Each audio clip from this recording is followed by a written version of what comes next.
Warner Brothers are in the production stage of their new movie, an adaptation of the biblical story of Noah's Ark.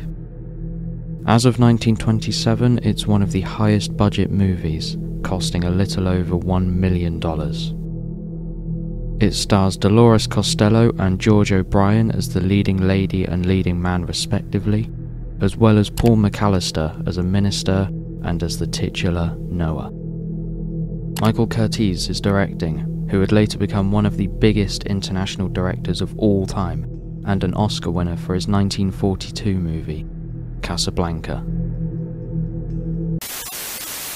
Curtiz was a very excitable guy and pretty sadistic. It was brutal. I called it mud, blood, and flood. There was much blood.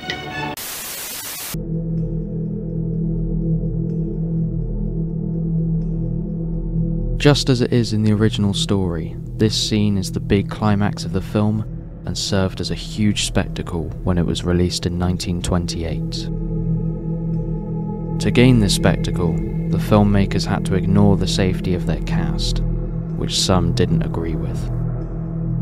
When Hal Moore, the film's original cameraman, warned the executives that neither the main cast nor the extras were prepared for the dangerous conditions, his objections were overruled, which caused him to leave the project.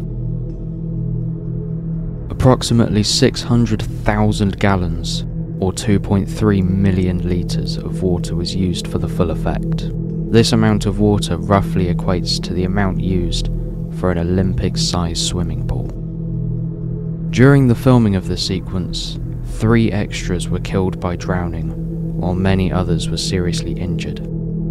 One extra suffered such serious injuries that his leg had to be amputated after the shoot. 35 ambulances were called to the scene, but, unfortunately, the damage was already done.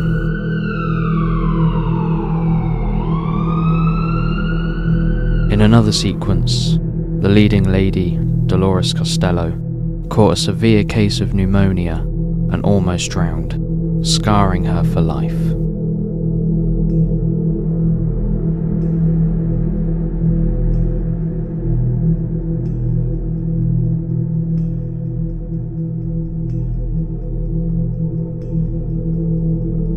The film is an example of one of the earliest talkies. It was originally planned as a silent film in 1926, with a release date for 1927. However, after the release of The Jazz Singer, executives implemented a number of dialogue sequences. The film premiered in Hollywood in 1928, with a runtime of 135 minutes. After the premiere, Warner Brothers withdrew the film and removed more than half an hour's worth of footage, including all of the dialogue scenes involving Paul McAllister as Noah. The original 135-minute cut remains lost to this day, but a 108-minute cut of the film has survived and has been preserved by the UCLA Film and Television Archive.